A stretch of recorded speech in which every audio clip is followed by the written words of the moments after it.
اللہ جل مجدہ الکریم کی حمد و ثنا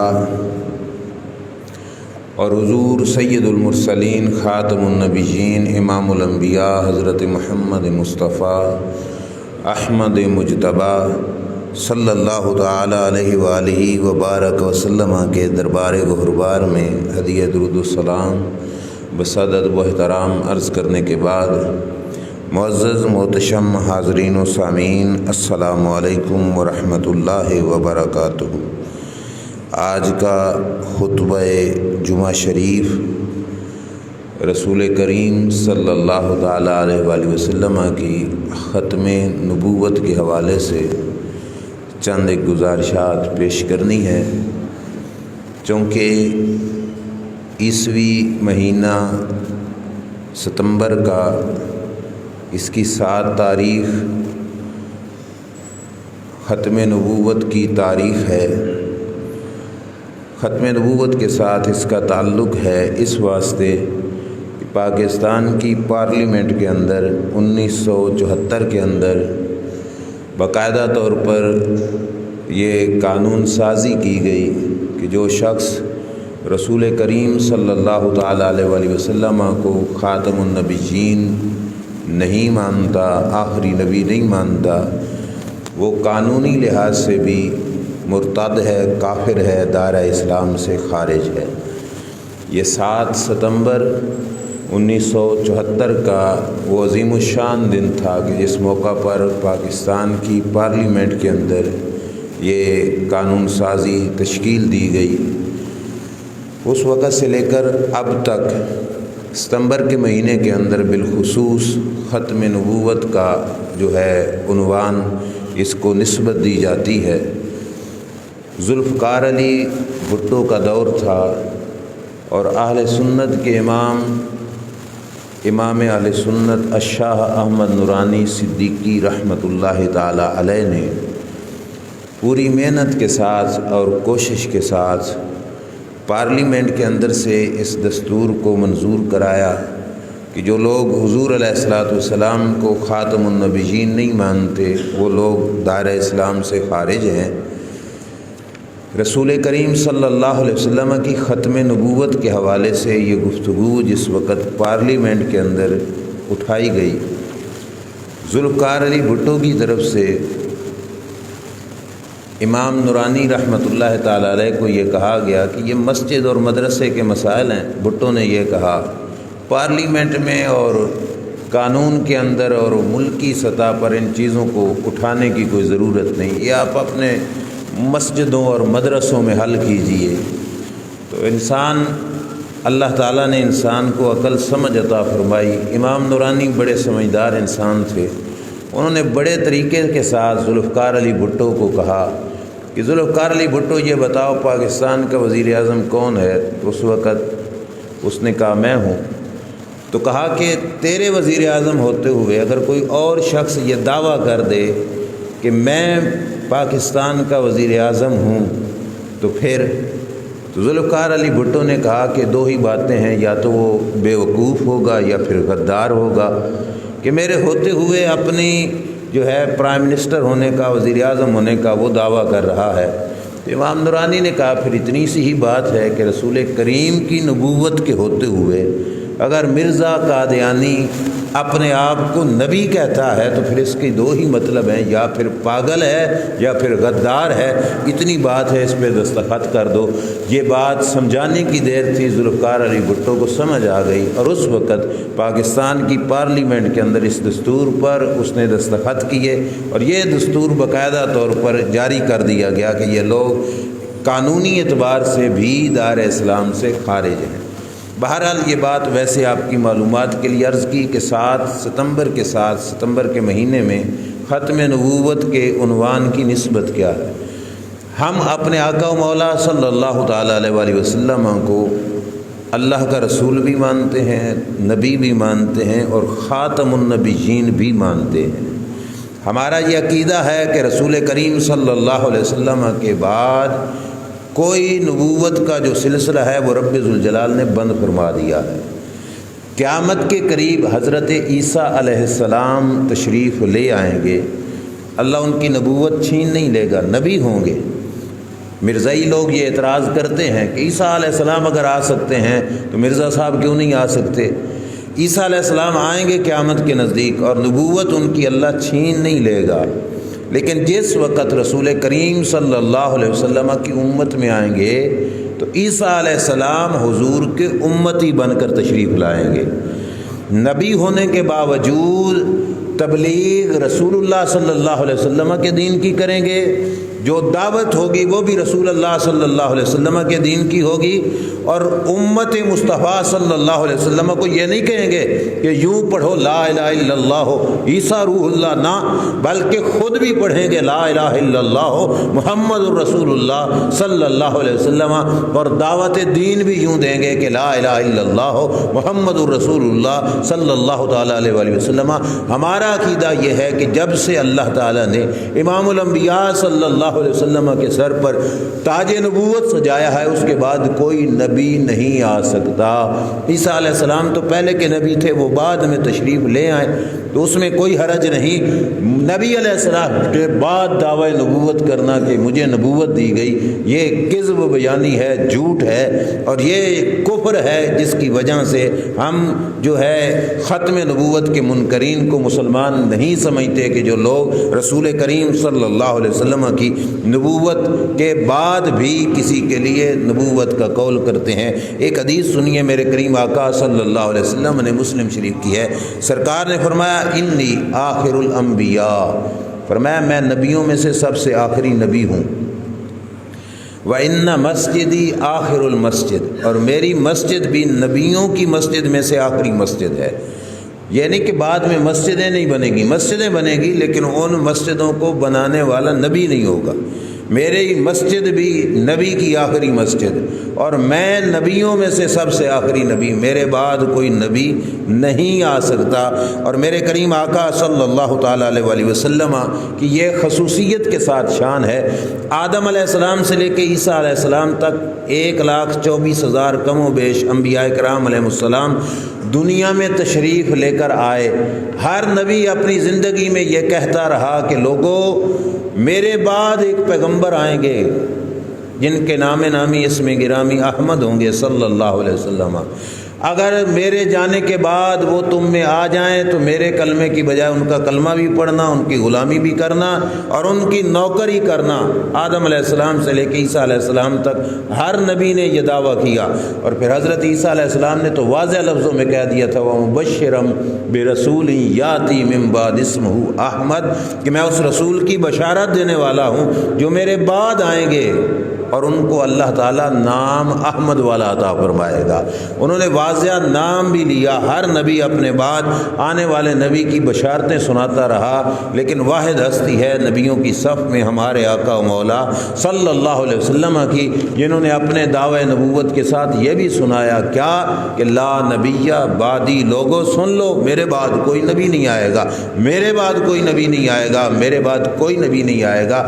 بلکہ حضرت عیسیٰ علیہ السلام جس وقت بڑے بڑے معجزے دکھا رہے تھے، مردے زندہ کر رہے ہیں، اندھوں کو آنکھیں مل رہی ہیں، کوڑ کے مریض عیسیٰ علیہ السلام کے پاس جاتے ہیں، زندہ ہو جاتے ہیں، شفا یاب ہو جاتے ہیں، یہ ساری مسائل عیسیٰ علیہ السلام حل کر رہے تھے، تو اس وقت حضرت یحییٰ علیہ السلام نے عیسیٰ علیہ السلام کی طرف پیغام بھیجا کہ کیا تم آخری نبی ہو، خاتم النبیین تم ہو، آخر الزمان پیغمبر تم ہو؟ تو حضرت عیسیٰ علیہ السلام نے جواب بھیجا حضرت یحییٰ علیہ السلام کو کہ نہ، میں آخری نبی نہیں۔ اور یہ بات انجیل برنباس کے اندر موجود ہے۔ ہماری خوش قسمتی جواب سنو کہ عیسیٰ علیہ السلام نے جواب کیا دیا، یہ ان کے الفاظ ہیں، میں وہی بول رہا ہوں کہ عیسیٰ علیہ السلام نے کہا نہیں، میں آخری نبی نہیں، میں تو اس نبی کے جوتوں کے تسمے کھولنے کی بھی طاقت نہیں رکھتا، اور اگر اللہ مجھے یہ سعادت بخش دے، عیسیٰ علیہ السلام کہتے ہیں کہ میں اس نبی کے نالین مبارک کے تسمے کھولوں تو فرمایا پھر میں اپنے آپ کو بڑا ذی شان پیغمبر سمجھوں گا۔ عیسیٰ علیہ السلام نے یہ پیغام بھیجا تو یحییٰ علیہ السلام نے کہا کہ اتنے بڑے بڑے پھر معجزے نہ دکھاؤ، لوگوں کو شک گزرے گا کہ تم آخری نبی ہو۔ جس وقت حضرت عیسیٰ علیہ السلام نے یہ پیغام سنا حضرت یحییٰ علیہ السلام کا، تو جواب میں پتہ کیا کہا؟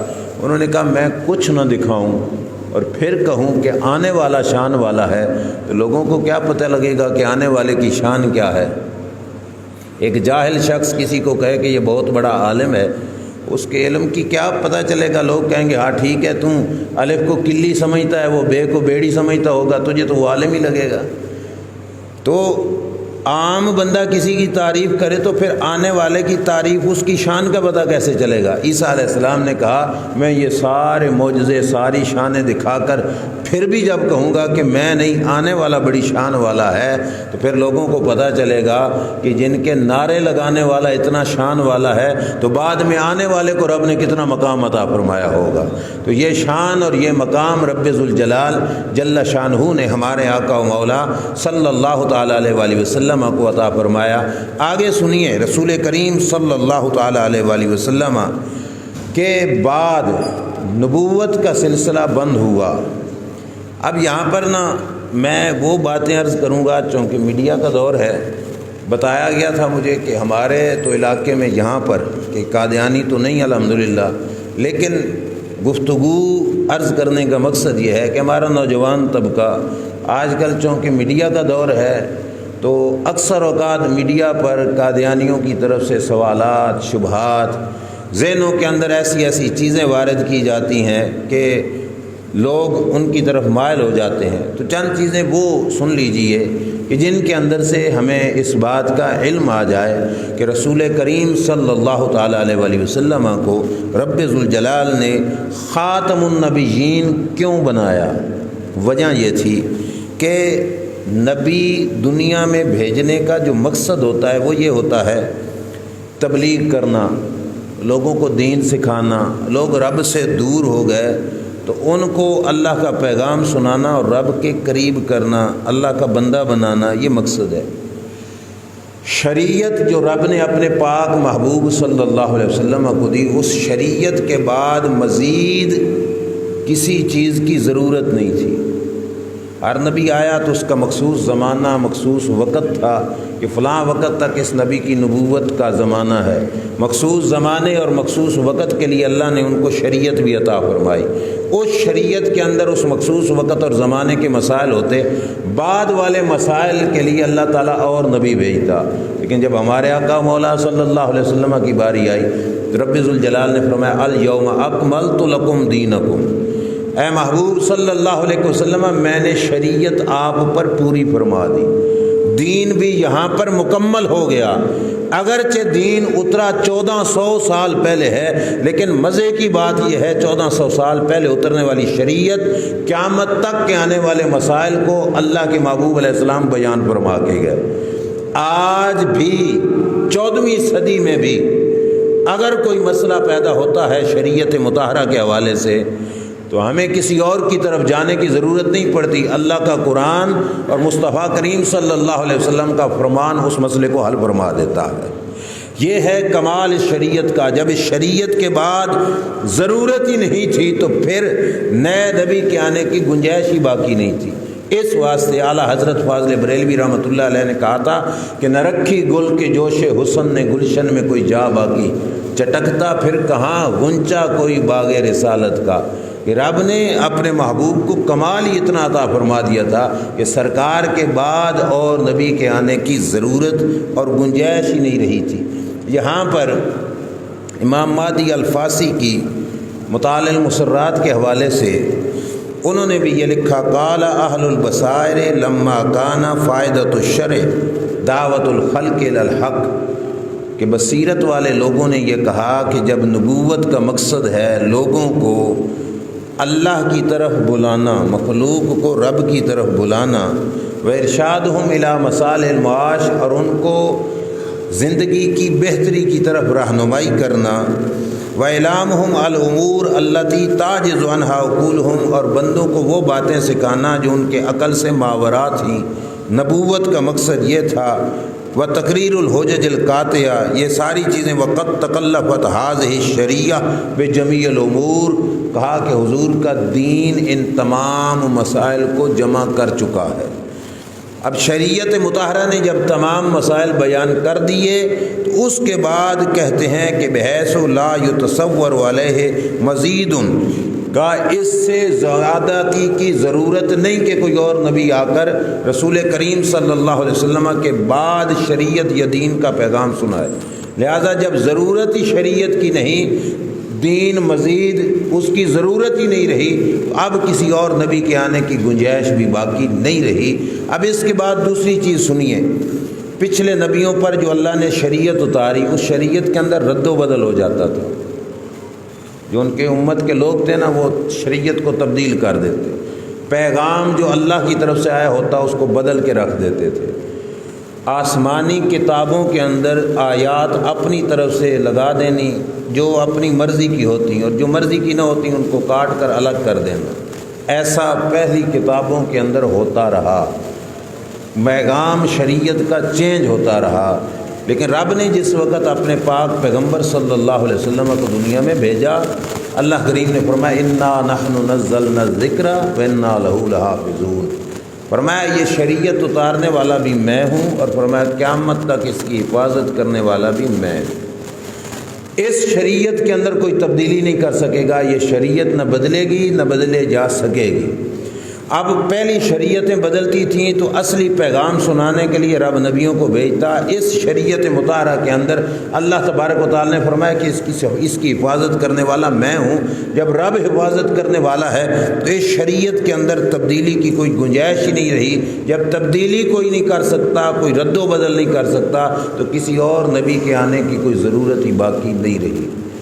تیسرے نمبر پر سنیے کہ رسول کریم صلی اللہ علیہ وسلم کو اللہ نے جو رسالت اور نبوت عطا فرمائی، وہ کسی خاص پنڈ، کسی خاص شہر، کسی خاص ملک، کسی خاص قبیلے کے لیے نہیں، بلکہ اللہ کریم جل شانہ نے ارشاد فرمایا قل یا ایھا الناس انی رسول اللہ الیکم جمیعا، اے محبوب صلی اللہ علیہ وسلم فرما دو کہ اے دنیا کے لوگوں میں تم سب کا رسول ہوں، میں صرف عرب والوں کا نہیں، صرف عجم والوں کا نہیں، میں صرف مکے والوں کا نہیں اور صرف مدینے والوں کا نہیں، بلکہ فرمایا محبوب صلی اللہ علیہ وسلم آپ فرما دو ان کو کہ میں تم سب کا رسول ہوں۔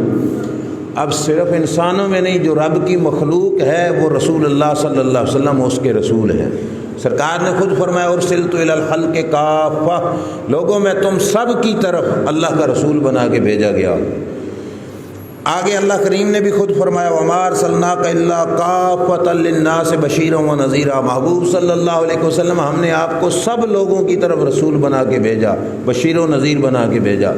جب سارے لوگوں کے رسول کون ہیں؟ ہمارے آقا و مولا صلی اللہ علیہ وسلم، تو پھر ان لوگوں کو کسی اور نبی کی ضرورت ہے؟ ہم کیا کہتے ہیں کہ ہم امتی ہیں کس کے؟ آقا و مولا صلی اللہ علیہ وسلم۔ ہمیں کسی اور کی ضرورت ہی نہیں۔ نبوت کی پہچان امتی کے ساتھ ہوتی ہے کہ یہ نبی ہے، یہ اس کو امتی ہے۔ اب قیامت تک جتنے لوگوں نے آنا ہے وہ سارے کے سارے امتی کس کے ہیں؟ اللہ کے رسول حضرت محمد مصطفیٰ صلی اللہ علیہ وسلم کے۔ مرزا صاحب آ کے دعویٰ کریں کہ میں نبی ہوں تو پھر اپنا امتی دکھائیں کہ کون ہے، اور پھر اس کے ساتھ یہ بھی سمجھ لیجئے کہ جو شخص، کون اتنا پاگل ہوگا کہ رحمت کائنات کے جھنڈے سے نکل کر مرزے کی طرف جانے کی سوچے گا؟ انتہائی پاگل ہی شخص ہوگا جو رسول کریم صلی اللہ علیہ وسلم کے جھنڈے کے نیچے سے، حضور کی رحمت کے نیچے سے نکل کر کسی اور طرف جانے کا سوچے۔ اس واسطے بھی ثابت ہوا کہ رب ذوالجلال جل شانہ نے جب سب کا رسول اپنے پیارے محبوب صلی اللہ علیہ وسلم کو بنایا تو پھر اس امت میں سے کوئی بندہ ایسا نہیں جو یہ کہہ سکے کہ میرا کوئی نبی نہیں۔ ہر شخص کی طرف اللہ نے پیارے آقا صلی اللہ علیہ وسلم کو رسول بنایا، اور یہ سب حضور کے امتی ہیں، تو پھر کسی کو نبی کی ضرورت ہی نہیں کہ کوئی اور نبی آئے اور دعوے نبوت اور رسالت کر کے اپنی نبوت اور رسالت کا پیغام ہمیں سنائے۔ ہمیں کسی اور کی ضرورت ہی نہیں، سب کی طرف رسول کریم صلی اللہ علیہ وسلم ہی رسول ہے۔ ایک بات سمجھ لیجئے، قیامت تک زمانہ کس کا ہے؟ بولیے کس کا ہے؟ حضرت محمد مصطفیٰ صلی اللہ تعالیٰ علیہ وآلہ وسلم۔ قیامت تک زمانہ حضور کا ہے۔ یہاں پر یہ بات بھی اس لیے ضروری سمجھتا ہوں کہ ختم نبوت کا نعرہ ہر کوئی لگائے گا، ہماری مسجدوں میں بھی، اوروں کی مسجدوں میں بھی، ہر مکتبہ فکر کا شخص خاتم النبیین صلی اللہ علیہ وسلم کا نعرہ لگائے گا کہ سرکار خاتم النبیین ہیں۔ عقیدہ ختم نبوت کا جچتا کن کو ہے؟ اور کون ہیں جو سر اٹھا کے کہہ سکتے ہیں کہ ہم اپنے رسول صلی اللہ علیہ وسلم کو خاتم النبیین سمجھتے ہیں؟ اس کے لیے یہ بات بڑے غور سے سننا، قیامت تک زمانہ کس کا ہے؟ یہ بات ذہن نشین کر لیجئے۔ اب سنیے، اللہ کا قانون ہے، دستور ہے کہ جس زمانے میں رب نے کوئی نبی بھیجا یا رسول بھیجا، نبی کو طاقت وہ عطا فرمائی جو اس کے زمانے میں کسی کے پاس نہیں تھی۔ ایسے ہے کہ نہیں؟ اس زمانے میں جو امتی تھے، جو لوگ تھے، وہ جتنی ترقی کر چکے تھے، اللہ نے نبوت کو طاقت وہ عطا فرمائی کہ وہ آنکھیں دیکھتے رہ گئے، ان کی ترقی پیچھے رہ گئی، اور نبی کی طاقت ان سب سے کیا ہو گئی؟ بھاری ہو گئی۔ جادوگری کا زور تھا حضرت موسیٰ علیہ السلام کے زمانے میں، رسیوں کے سانپ بنائے جادوگروں نے، قرآن میں موجود ہے، لیکن رب نے وہ کر دکھایا جو جادوگر بھی نہیں کر سکتے تھے۔ وہ طاقت اپنے پیغمبر کو عطا فرمائی کہ موسیٰ علیہ السلام اپنا ڈنڈا پھینکتے ہیں، وہ ڈنڈا ایک بڑا سانپ بنتا ہے اور جادوگروں کے بنائے ہوئے سانپوں کو نگل جاتا ہے۔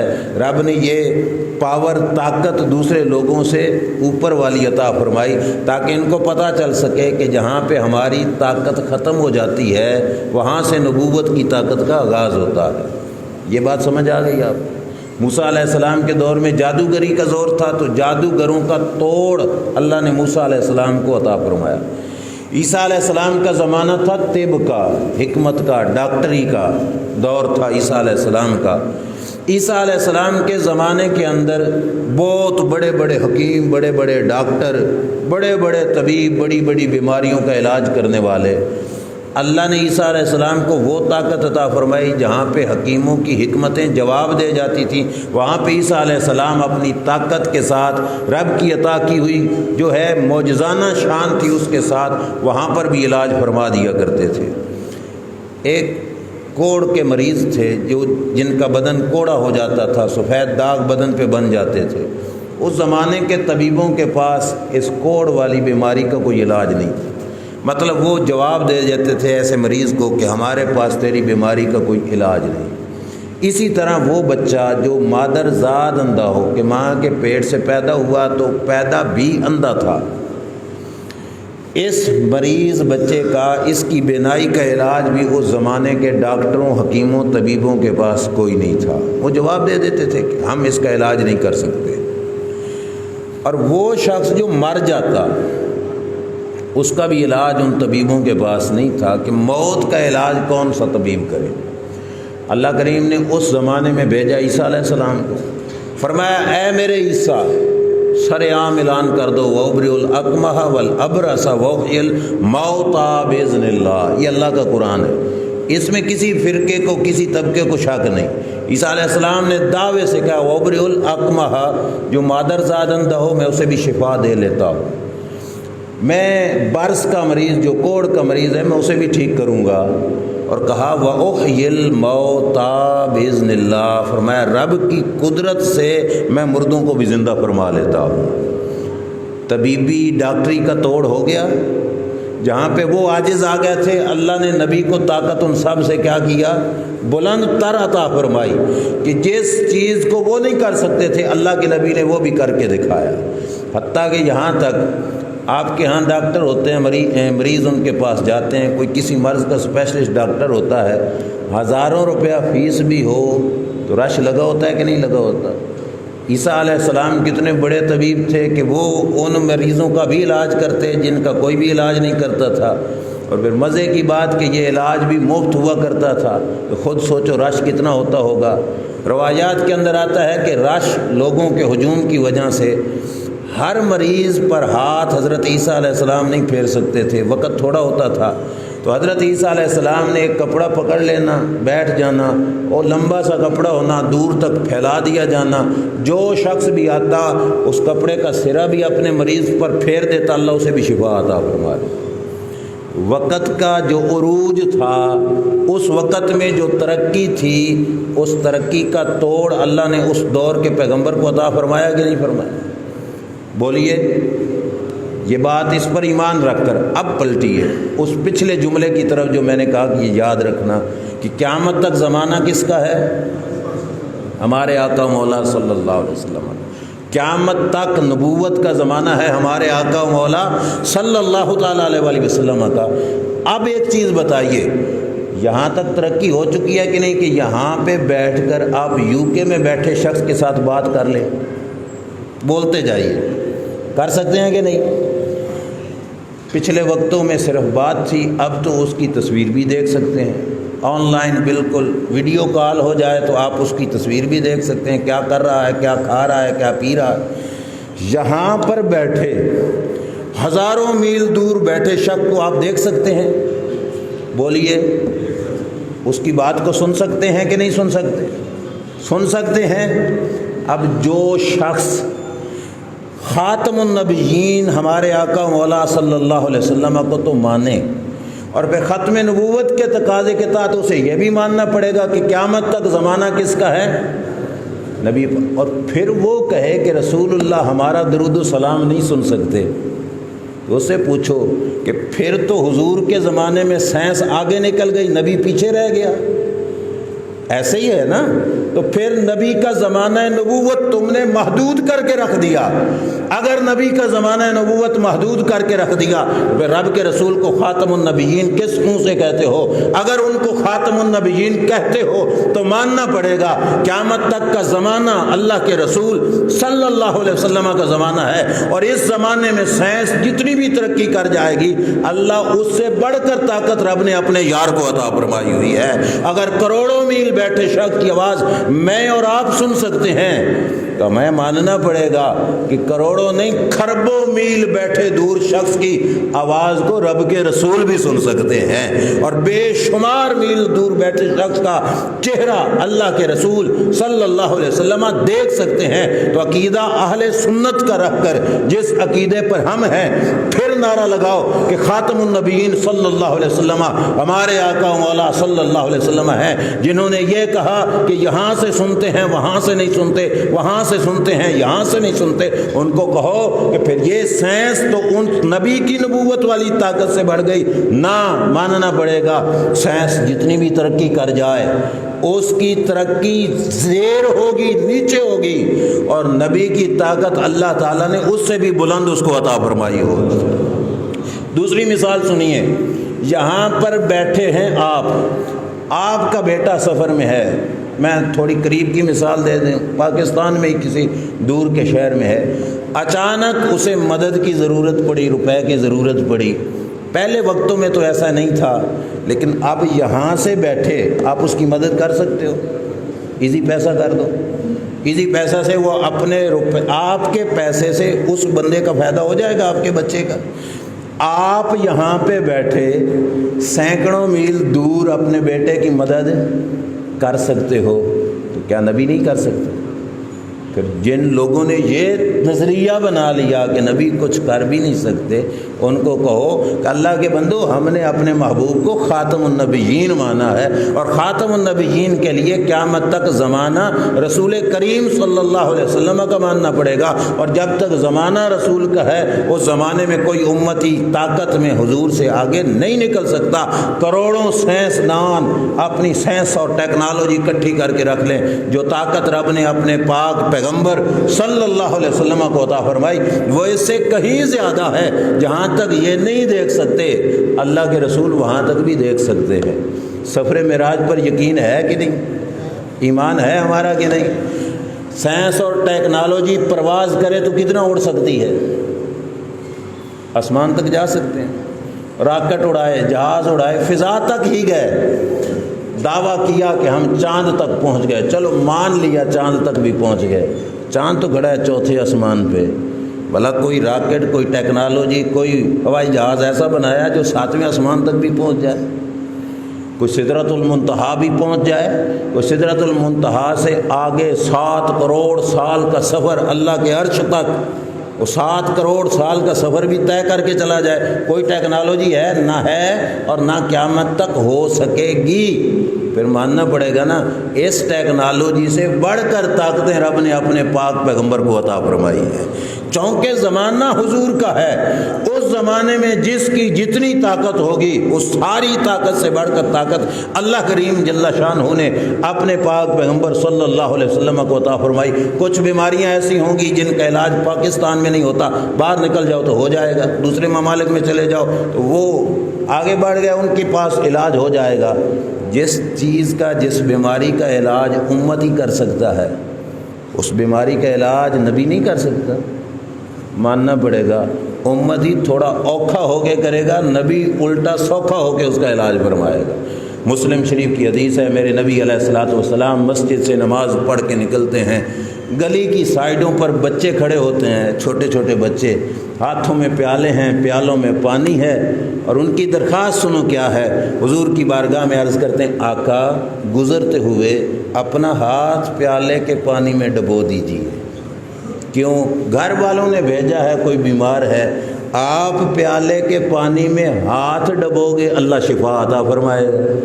اور صحابی کہتے ہیں کہ ہم نے رسول کریم صلی اللہ علیہ وسلم کے حسن اخلاق سے دیکھا، سخت سردی کے موسم میں، جس موسم میں ہم کسی کو سلام دینے کے لیے بھی ہاتھ باہر نہ نکالیں کہ ہاتھ اس کے ٹھنڈے ہوں گے، لیکن وہ بچے گلی میں کھڑے پانی کے جو ہے پیالے لے کر، اللہ کے رسول نے کسی بچے کو نہ نہیں کی، سخت سردی کے موسم میں بھی ٹھنڈے پانی میں ہاتھ ڈبو دیا۔ کیوں؟ انہوں نے وہ پانی مریضوں کو پلانا ہے اور ان کی شفا یابی کے لیے دوائی بنانا ہے۔ سرکار روک نہ دیتے ہو، خبردار میرے ہاتھوں میں کیا رکھا ہے، اللہ نے مجھے کیا دیا ہے۔ ایسے نہیں ہوتا کہ پانی میں ہاتھ ڈبونے سے مریض شفا یاب ہو جائے، نہیں ایسے نہیں ہوتا۔ میرے کریم آقا صلی اللہ تعالیٰ علیہ وسلم نے نہیں روکا، تو پتہ چلا سرکار بھی ان کے اس عمل پہ راضی تھے، اور جن کے ہاتھ ڈبونے سے شفائیں ملیں، دنیا کی کوئی طاقت اس طاقت کا مقابلہ کر سکتی ہے؟ کوئی بندہ بنا لیں بھلا کہ جو ہاتھ ڈبو دے پانی میں اور شفائیں ملیں، یہ نہیں بنا سکتے۔ اگر کوئی بنے گا بھی صحیح، کوئی بابا فرید جیسا، کوئی خواجہ اجمیری جیسا، تو وہ مصطفیٰ کریم کی غلامی سے بنے گا، یہ نہیں بنا سکیں گے۔ اچھا، ہسپتالوں میں آپ جاتے ہیں، یہ تھوڑا سا موازنہ ضروری سمجھتا ہوں، دیواروں پہ لکھا ہوتا ہے تھوکیے مت، اس سے بیماریاں پیدا ہوتی ہیں، لکھا ہوتا ہے کہ نہیں؟ تھوکیے مت، اس سے بیماریاں پیدا۔ ٹرین میں سفر کریں تو انہوں نے بھی لکھا ہوگا بھائی تھوکے نہیں۔ کئی جگہ جو بھی عالی شان قسم کی تھوکنے سے منع کرتے ہیں، ہماری تھوک میں وبا ہے، بیماری ہے، ہم کہیں پہ تھوکیں گے تو لوگ ہم سے اظہار نفرت کریں گے۔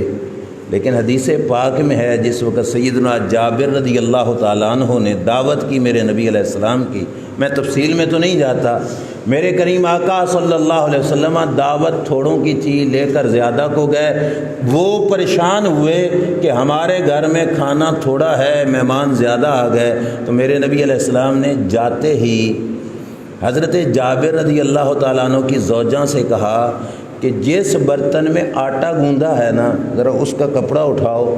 انہوں نے کپڑا اٹھایا تو حضور نے تھوک پھینک دیا، حضور نے لعاب دہن آٹے میں پھینکا۔ حضور کی صحابیہ، حضور کی غلام خادمہ کا مزاج دیکھو کیا ہے، بجائے اس کے کہ اس آٹے کو بیکار کرتی، حضور نے صرف آٹے میں پھینکا، ہنڈیا سے پلیٹ ہٹا کے کہنے لگی آقا تھوڑا ادھر بھی پھینکیے۔ اب بتاؤ کتنا سائنسی اعتبار سے اللہ نے حضور کو عروج بخشا ہے کہ نہیں؟ جس چیز کے اندر سائنس کہے بیماری ہے، وہ چیز کی نسبت رسول کریم سے ہو جائے تو اس میں بیماری نہیں، اللہ نے اس میں شفائیں عطا فرمائی ہیں، اس میں برکتیں عطا فرمائی ہیں۔ اب تھوڑا کھانا سرکار کے لعاب دہن کی برکت سے سینکڑوں بندوں پر پورا ہو گیا۔ اللہ نے کر کے دکھایا کہ لوگوں یہ عقیدہ رکھنا کہ جتنی طاقت سائنس اور ٹیکنالوجی کے پاس ہے، اس سے بڑھ کر طاقتیں رب نے اپنے یار کو عطا فرمائی ہیں، اور یہ تقاضا ہے ختم نبوت، حضور کو خاتم النبیین صلی اللہ علیہ وسلم ماننے کا، کہ سرکار کو خاتم النبیین مانا ہے تو پھر یہ بھی ماننا پڑے گا کہ اتنی طاقتیں کسی اور کے پاس نہیں ہو سکتی جتنی طاقتیں رب نے اپنے پاک پیغمبر صلی اللہ علیہ وسلم کو عطا فرمائی۔ اسی کی تفصیل میں چلا جاؤں تو وقت تھوڑا ہے، آگے چلتے ہیں کہ رب ذوالجلال جل شانہ نے رسول کریم صلی اللہ علیہ وسلم کو خاتم بنایا۔ دوسری پارٹی کا اس پہ اعتراض ہے کہ جو مرزا صاحب کو نبی مانتے ہیں وہ کہتے ہیں نبوت ایک رحمت ہے۔ یہ بڑا پاورفل ان کا اعتراض ہے، تھوڑا توجہ سے سننا۔ وہ کہتے ہیں نبوت رحمت ہے۔ آپ کا بھی ایمان ہے نبوت کیا ہے؟ مرزا صاحب کہتے ہیں کہ یہ کیسے ہو سکتا ہے، پچھلی امتوں میں نبی آتے رہیں اور جو امت ساری امتوں میں سے افضل ہو وہ نبوت سے معروم ہو جائے کہ اس کے اندر نبی کوئی نہ آئے۔ اب بنی اسرائیل میں 70,000 پیغمبر آئے، کتنے؟ 70,000۔ مرزا صاحب کہتے ہیں 70,000 نبی بنی اسرائیل میں آئیں اور امت محمدیہ میں کوئی نبی نہ آئے بعد میں، اور نبوت ختم ہو جائے، بند ہو جائے یہ سلسلہ۔ پھر رب نے اس امت کو رحمت سے کیا کیا؟ محروم رکھا۔ یہ تو اس امت کی شان ہی نہیں، چونکہ یہ امت بڑی عظیم امت ہے تو پھر رحمت کی بھی حقدار ہے، تو رحمت کے